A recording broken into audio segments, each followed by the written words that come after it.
Suasana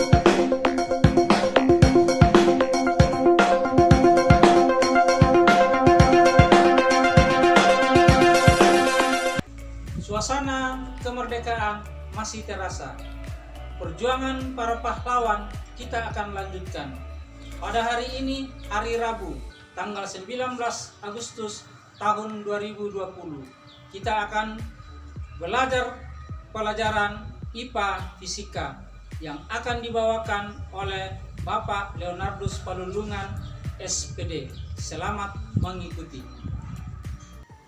Begitu indahnya alam Tanah Toraja. Pada pertemuan ini kita akan belajar materi yang kelima, bab 2 listrik dinamis. Subtema kita yang ketiga, hambatan jenis kawat. Adapun tujuan pembelajaran pada subtema ini adalah yang pertama, siswa dapat mengetahui faktor-faktor yang mempengaruhi hambatan kawat penghantar. Yang kedua, siswa dapat mengetahui persamaan hambatan kawat. Dan yang ketiga, siswa dapat menghitung hambatan jenis kawat penghantar. Anak-anakku yang baik, dalam hidup kita selalu ada hambatan.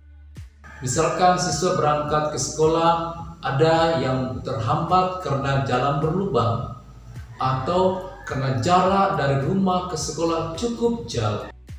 Demikian juga halnya dengan arus listrik juga memiliki hambatan. Mari kita membahas lebih lanjut. Pada pertemuan pertama, kita sudah belajar bahwa arus listrik berasal dari muatan atau elektron yang mengalir pada suatu kawat penghantar.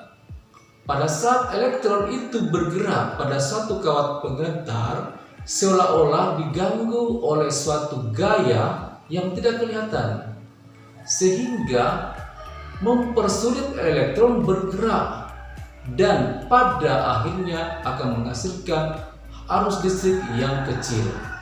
Kemampuan suatu benda untuk menghambat lajunya aliran elektron atau arus listrik inilah yang disebut dengan hambatan listrik. Hambatan listrik ini dalam fisika disimbol R, memiliki satuan ohm. Simbol hambatan listrik dalam suatu rangkaian disimbol seperti ini. Nah, ada beberapa faktor yang menentukan hambatan listrik, yaitu 1. Panjang kawat. Makin panjang kawat penghantar, makin besar hambatannya. 2. Luas penampang kawat.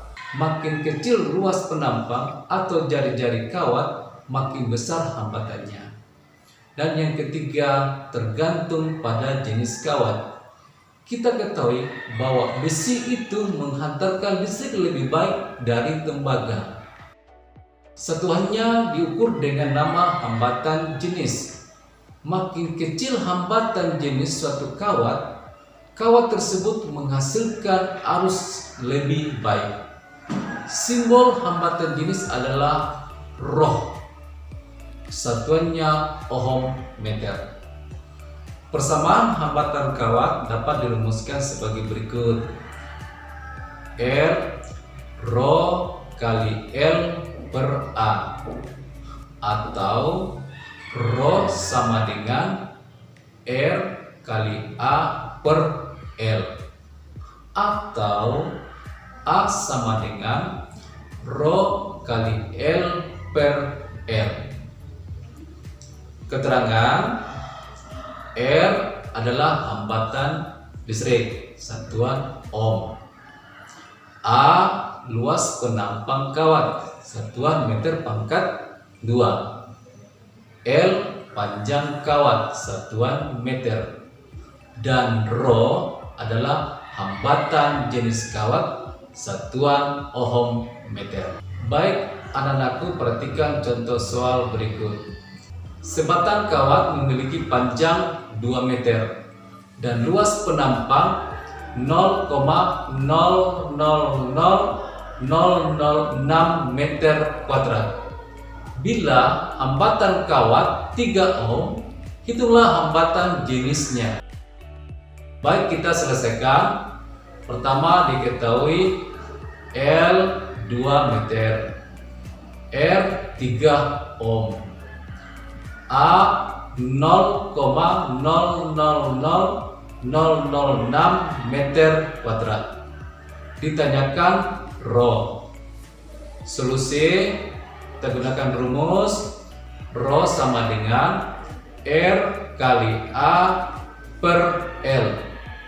Diperoleh Rho sama dengan 3 ohm kali 0,000006 meter kuadrat per 2 meter. Diperoleh Rho sama dengan 0,000009 ohm meter. Jadi hambatan jenis kawat tersebut adalah 0,000009 ohm meter. Sekarang untuk lebih mendalami materi hari ini, Bapak akan memberi tugas. Silakan buka aplikasi Classroom pada tugas kelas atau Classworld. Demikian anak-anakku pertemuan kita hari ini. Pertemuan berikut kita akan belajar subtema yang keempat, yaitu rangkaian hambatan listrik. Selamat belajar, jaga kesehatan, stay at home, sampai jumpa, tetap semangat.